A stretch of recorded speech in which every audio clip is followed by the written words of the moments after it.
함께 말씀을 들고 외치겠습니다. 성경은 하나님의 말씀입니다. 하나님의 말씀으로 나의 가치관을 세우겠습니다. 나는 성경적 가치관으로 판단하고 결정하고 행동하겠습니다. 나는 오늘 주시는 하나님의 말씀에 귀를 기울여 듣겠습니다. 그리고 그 말씀에 순종하도록 힘쓰겠습니다. 아멘. 어느새 올해 마지막 달인 12월이 왔습니다. 첫눈까지 내려 이제는 겨울임을 실감하게 하지요. 12월은 한 해를 마무리하는 달이기도 하지만 주 예수 그리스도께서 이 땅에 오신 날을 기억하고 기념하는 참으로 뜻깊은 달이기도 합니다. 그래서 교회 안팎에 성탄의 메시지를 가득 담은 현수막을 새롭게 걸기도 했습니다. 10월 한 달 동안 이 땅에 우리에게 참 행복을 주시기 위해 오신 예수 그리스도의 그 풍성하신 사랑이 여러분의 삶에 가득하기를 주의 이름으로 축원합니다. 그 사랑으로 말미암아 여러분 올해도 잘 마무리하시고 벅찬 새해를 맞이하시기를 주의 이름으로 축원합니다. 12월은 구약 이사야서를 본문으로 약속이라는 주제로 말씀을 또 성탄절까지 5번 선포하게 될 것입니다. 이사야는 4명의 왕을 섬긴 위대한 하나님의 종이자 선지자였습니다. 이사야가 섬긴 4명의 왕들의 이름은 1절에 소개되어 있습니다. 여러분 누구입니까? 우시야, 요담, 아하스, 히스기야 왕입니다. 이사야는 자그마치 50년 동안 이 4명의 왕들을 섬기면서 선지자로서 자신에게 주어진 책임과 사명을 잘 감당했습니다. 이사야에게 주어진 사명은 무엇이겠습니까? 그는 백성들이 언약의 말씀을 듣고 주께 돌아오게 하는 것입니다. 그래서 그 사명을 감당하기 위하여 그는 선지자로서 하나님께서 그의 입에 넣어주시는 생명의 말씀을 더하지도 않고 빼지도 않고 과감하게 선포해야만 했던 것입니다. 자, 이렇게 이사야는 선지자로서 자신에게 주어진 책임과 사명을 50년 동안 한결같은 마음으로 감당을 했던 것입니다. 그래서 이제 그의 메시지를 담은 이사야서는 선지서 중에도 가장 분량이 많고 긴 겁니다. 또한 메시지 내용은 당대 그 백성들을 향한 권면과 회개와 책망뿐만 아니라 경고뿐만 아니라 미래에 장차 이 땅에 오실 메시아의 도래도 가득 담았던 것입니다. 이렇게 풍성하게 선포된 메시지들은 후에 위대한 음악가 핸델에게 대스사시 명작인 대곡 메시아의 깊은 영감을 주었습니다.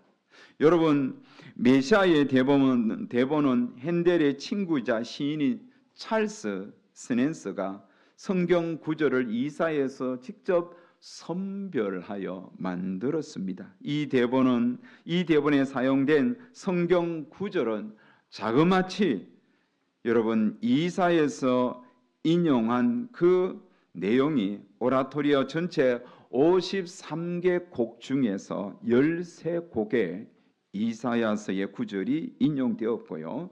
총 85개의 구절 중 25개 구절이 이사야서에서 나왔던 것입니다. 오늘 우리가 교동문 또 방금 우리 찬양대에 불렀던 찬양의 가사들이 이사야에서 나오는 겁니다. 찰스 제넨스는 이사야서에 나오는 메시아의 예언을 총 이렇게 모아서 그는 예수 그리스도의 순환과 탄생과 순환과 부활 그리고 영광을 아주 드라마틱하게 구성한 것이 바로 핸델의 메시아가 되겠습니다. 자, 이렇게 이사야가 이렇게 활동했던 그 시대의 백성들 향한 그가 선포했던 메시지는 후대의 음악가에도 이렇게 지대한 영향을 미칠 정도로 그의 메시지는 탁월했다는 겁니다. 이사야가 활동했던 그 시대 남유다는 영적으로도 도덕적으로도 매우 타락했습니다. 역대 왕들의 삶을 아주 객관적으로 기록했던 열왕기 하에 보면 이사야가 활동했던 그 4명의 왕들의 일대기도 소개되어 있는데요. 거기 보면 우시아와 요담은 비교적 여호와를 잘 따랐습니다. 그리고 히스기야 왕도 참 선하게 정치를 했습니다. 하지만 유다에 이미 만연된 우상 숭배를 돌이키기에는 그들 역시 부족했던 것입니다. 특별히 당시 높은 산이나 언덕 위에 어김없이 세워진 산당과 또 그곳에서 제물을 드리며 제사 드리는 그 우상 숭배는 제거해도 없어지지 않는 마치 이 잡초처럼 독버섯처럼 끊임없이 적에도 올라올 정도로 그 시대의 영적 분위기는 어두웠던 겁니다. 이사야가 활동했던 그 시대의 4명의 왕들 중에 가장 여러분 악한 왕이 누군지 알아요? 아하스입니다. 아하스 왕이 얼마나 악했던지 그는 우상에게 제물을 바칠 때 자기의 아들을 살아있는 채로 제물로 바쳤어요. 그렇게 불태워 바칠 정도로 아주 가증스러웠던 왕이 아하스였던 겁니다. 그런 성전의 문을 닫고 성전의 기구들을 부수면서 하나님의 성전을 크게 훼손하기도 했습니다. 이토록 여러분 이 이사야가 활동했던 그 시대에 영적으로 도덕적으로 이렇게 타락했고 어두워져 갔던 겁니다. 이후에 히스기야의 아들 므낫세가 왕이 되어 통치하면서 남유다는 바벨론의 침략을 받고 그 후에 점점 내리막길로 내려가다가 결국은 바벨론에 의하여 점령당하고 말았던 것입니다. 자, 이런 어두운 영적 상황 속에서 이사야는 50년 동안 하나님께서 주신 그 메시지를 들고 힘있게 자신에게 주어진 의무와 책임과 사명을 감당하면서 하나님을 위하여 살아갔던 겁니다. 여러분 이사야서를 읽어보면 이사야가 전한 메시지는 크게 2가지입니다. 핵심 메시지는 2가지인데 첫 번째로는 바로 책망입니다. 하나님의 책망입니다. 이사야는 1장을 시작하면서 곧바로 서슬프는 하나님의 책망의 메시지를 선포합니다. 그가 외친 책망은 단순히 한 개인을 향한 외침이 아닙니다. 이스라엘 백성과 그 국가, 나라 전체를 향한 하나님의 정말 서슬프는 메시지였던 겁니다. 이사야를 통한 책망은 하나님의 또 다른 관심이자 사랑이기도 했지요. 심판을 외치는 이사야의 그 목소리는 아마 갈라질 대로 갈라지고 씌워질 대로 씌워졌을 것입니다. 목에 피가 터져 나올 정도로 하나님의 그 책망의 메시지를 과감없이 선포했던 종이 이사야였던 겁니다. 그의 외침은 절박했습니다. 여러분 그는 책망하기 위해서 책망한 게 아니에요. 우리가 짜증내듯이 그렇게 짜증낸 게 아니에요. 하나님의 사랑이었어요. 하나님의 관심이었어요. 하나님의 그 은혜의 메시지였던 거예요. 그의 책망에는 하나님의 눈물이 담겨 있고 하나님의 뜨거운 사랑이 담겨 있는 거예요. 그가 책망하며 외친 소리를 들어보십시오. 오늘 본문 2절 3절에 보면 하나님의 책망의 메시지가 나옵니다. 하늘이여 들으라, 땅이여 귀를 기울이라. 여호와께서 말씀하시기를 내가 자식을 양육하였거늘 그들이 나를 거역하였도다. 소는 금잔을 하고 나귀는 그 주위의 구유를 알 것만은 이스라엘은 알지 못하고 나의 백성은 깨닫지 못하는도다. 여러분 이사야의 입술로 선포하시는 하나님의 이 책망의 소리는 단순한 책망이 아니라 사랑이에요. 관심이에요. 또 그들에게 은혜를 주시고자 하는 아픔의 외침이었던 것입니다. 그만큼 당시 백성들이 너무나 타락했고 하나님 앞에 불순종했습니다. 그래서 하늘과 땅을 정인으로 내세우면서 하늘이 보고 땅이 보고 탄식하고 있다고 그 백성들을 책망했습니다. 여러분, 우리도 흔히 그렇게 말하지 않습니까? 너무나 충격적인 어떤 사건이 일어나면 하늘이 울고 땅이 운다고, 하늘이 탄식하고 땅이 탄식한다고 그렇게 우리도 말하지 않습니까? 이사야는 당시 그 백성들이 하나님을 떠나 정말 그렇게 불순종하는 모습을 보면서 집에서 기르는 가축, 두 종류의 가축을 언급하지 않습니까? 말하지 못하는 소도 주인을 알고 나귀도 주인이 어떻게 저를 키우는지 깨닫고 아는데 이 하나님의 백성들은 알지도 못하고 깨닫지도 못한다고 이사야는 정말 고통스러워하는 거예요. 이사야는 계속 그들의 죄를 고발합니다. 4절 말씀도 보십시오. 슬프다 범죄한 나라여, 허물진 백성이여, 행악의 종자여, 행위가 부패한 자식이로다. 이사야가 타락한 백성을 향하여 부르는 호칭을 보십시오. 허물진 백성아, 행악의 종자야, 행위가 부패한 자식들아. 이사야가 왜 이렇게 모질고 거칠게 그들을 향하여 쓴소리로 책망을 하겠습니까? 그것은 그들이 하나님을 업신여겼기 때문이에요. 하나님을 배반하였기 때문이에요.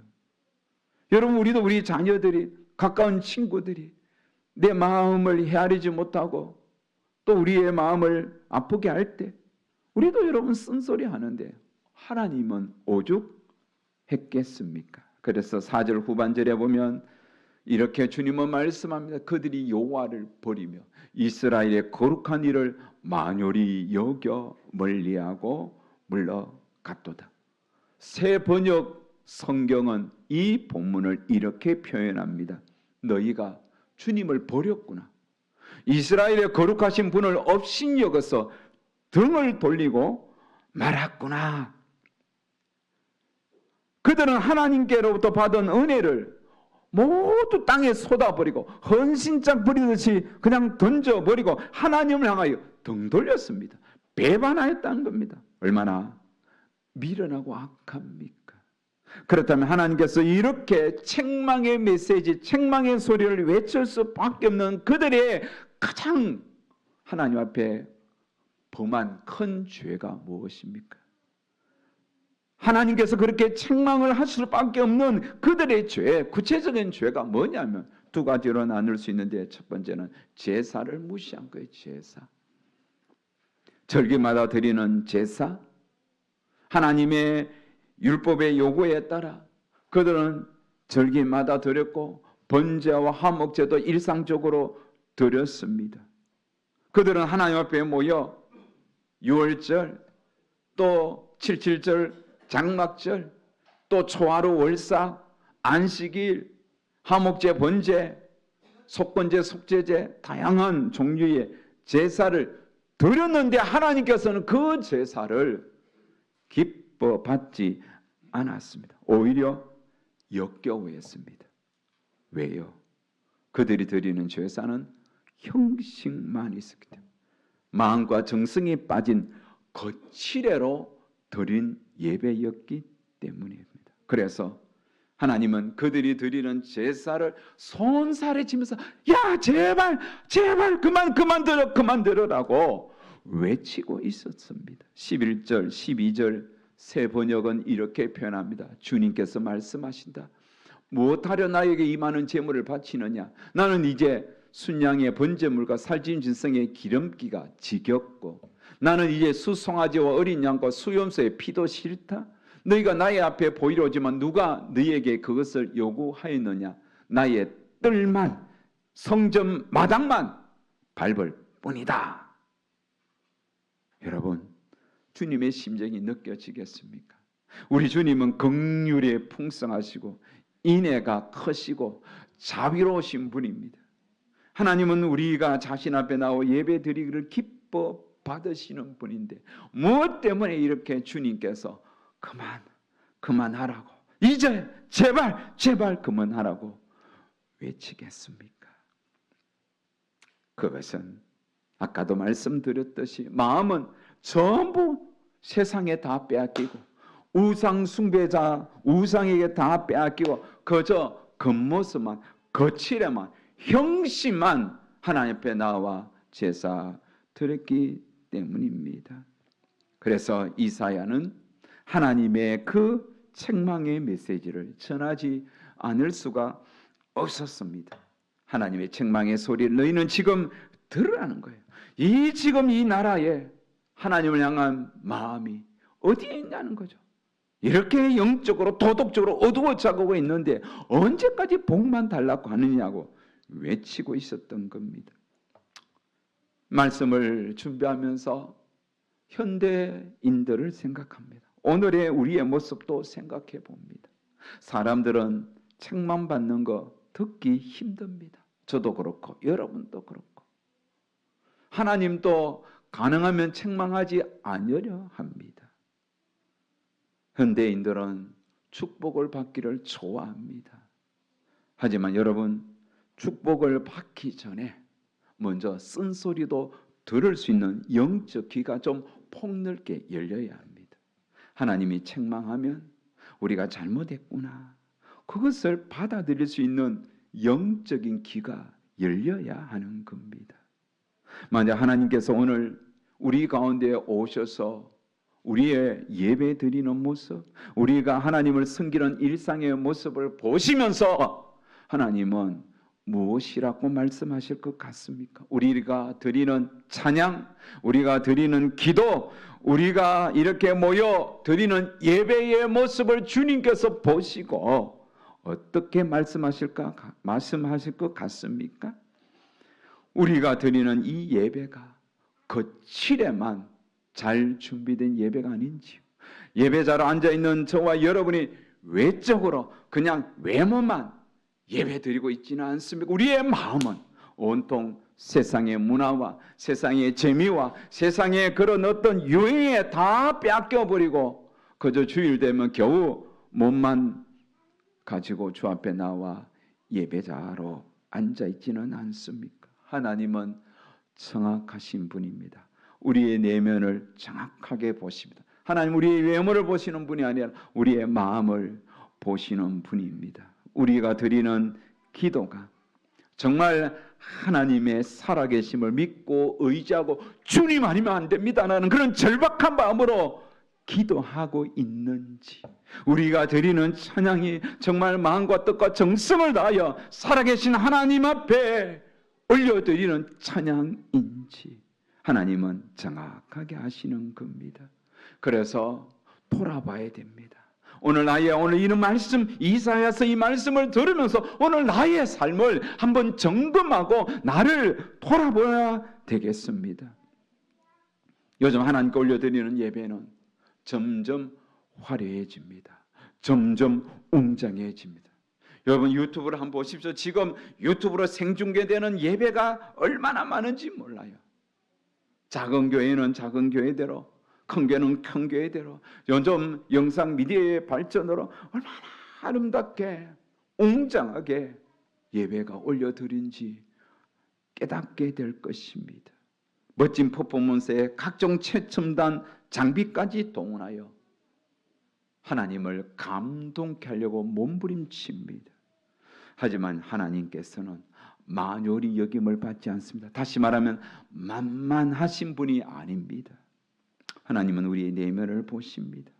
정말 우리가 하나님의 살아계심을 믿고 의지하고 마음과 뜻과 정성을 다하는 그 예배를 찾았습니다. 예전에는 이렇게 화려한 장비도 없었고 그렇게 잘 지어진 교회 건물이 없어도 우리 믿음의 어머님들, 아버지들은 정말 하나님의 그 살아계심 앞에 눈물로 기도하며 정말 예배 한번 드리고 나면 온 몸에 은혜가 가득 채워져서 그 험한 그런 땅을 일구는 농사일이라 할지라도 하나님을 의지하며 살아갔습니다. 그런 믿음의 세대들이 지금 다 떠나가고 우리가 그 믿음을 이어받아 오늘 이렇게 살아가는데 훨씬 더 잘 사는 나라에 훨씬 더 편리한 이때에 이제는 성경을 보고 읽는 것도 너무 게으르고 하나님을 예배하는 그 한 시간 또 집중해서 예배 드리는데도 우리가 그렇게 잘하지 못하고 정말 우리의 정성이 얼마나 많이 빠져 있는지 정말 회개하게 됩니다. 하나님은 그때도 지금도 진정으로 예배하는 한 사람을 그리워하고 찾습니다. 우리가 즐겨 부르는 찬양 가서는 오늘 우리 예배를 얼마나 기뻐 받으시기 원하는 하나님의 마음이 어떠한지 잘 표현해 줍니다. 주를 위한 이곳에 예배하는 자들 중에 그가 찾는 이 없어 주님께서 슬퍼하시네. 주님이 찾으시는 그 한 사람, 그 예배자, 내가 그 사람 되길 간절히 주께 예배하네. 이 찬양이 우리의 찬양이 되기를 바랍니다. 두 번째로 이스라엘 백성들을 책망할 수밖에 없는 그들의 죄악은 악행입니다. 16절에 보면 내 목전에서 너희 악한 행실을 버리며 행악을 그치고, 그들이 행한 악행은 명확하게 나와 있습니다. 17절에 보면 그들은 가난한 이들을 무시했습니다. 과의 송사를 변호해 주지 않았습니다. 과부의 억울한 송사를 변론해 주지 않았습니다. 특히 재판해야 하는 당사자인 재판관들은 공정한 재판을 하지 않았습니다. 부자에게 받은 뇌물 때문에 고아의 송사를 무시했고, 가부가 탄식하며 하소연하는 그 하소연을 기점으로 흘려버렸습니다. 고위 관료들은요, 도둑과 짝하여 뇌물과 보수만 쫓아다니며 그것을 준 자에게만 유리한 판결을 내렸습니다. 그래서 지금 또 통용되는 무전유죄, 유전무죄가 그때도 철저하게 적용되었던 겁니다. 그래서 당시나 지금이나 여전히 돈이 없으면 세상 살기가 버거운 세상입니다. 이렇게 이사야는 제사를 무시하고 악행을 일삼는 당시의 그 백성들에게 하나님의 메시지를 강하게 책망하여 메시지로 책망했습니다. 발바닥에서 머리까지 상한 곳이 없이 상한 것과 터진 것과 새로 맞은 흔적뿐이거늘 그것을 싸며 짜며 싸매며 기름으로 부드럽게 함을 받지 못하였도다. 6절에 그렇게 말씀하고 있지 않습니까? 너희들의 악행으로 말미암아 얼마나 맞아야 정신을 차리겠느냐. 제발 악행을 그치라고 그렇게 외쳤던 겁니다. 이렇게 이사야서는 하나님의 책망의 메시지입니다. 그들이 예배를 제사를 무시하고 악행을 저지르는 것을 아시기에 강하게 책망했던 겁니다. 자, 이사야서는 1장뿐만 아니라 전체를 봐서 두 번째 메시지가 있습니다. 그것은 바로 하나님의 초청입니다. 하나님의 초청은 어디부터 시작해야 되겠습니까? 회개부터 시작하는 거예요. 그 16절에 보면 너희는 스스로 씻으며 스스로 깨끗하게 하여 내 목전에서 네 악한 행실을 버리며 행악을 그치고, 너희는 스스로 씻고 스스로 정결하게 하라. 너희는 내가 보는 앞에서 악한 행실을 그치라. 너희는 행악을 그치고 정의를 찾으라. 하나님의 초청을 받고 하나님 앞에 나오기 위해서는 먼저 회개하라는 겁니다. 회개는 여러분 말이 아니라 액션입니다. 행동입니다. 회개 후에 학대임 받는 자를 도와줘야 하라는 거예요. 도와주라는 거예요. 회개하고 고아와 나그네를 대접하라는 겁니다. 그렇게 회개하고 행실로 회개의 삶을 살아가면 하나님께서 복을 주시겠다는 거예요. 하나님이 복을 주시겠다.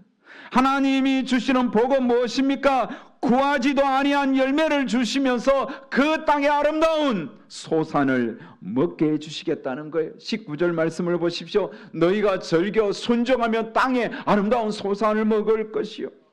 하나님 앞에 회개하고 주님이 오라는 초청에 나아가기만 하면 하나님께서는 복을 주시고, 자 여러분, 정말로 안달나신 분이에요.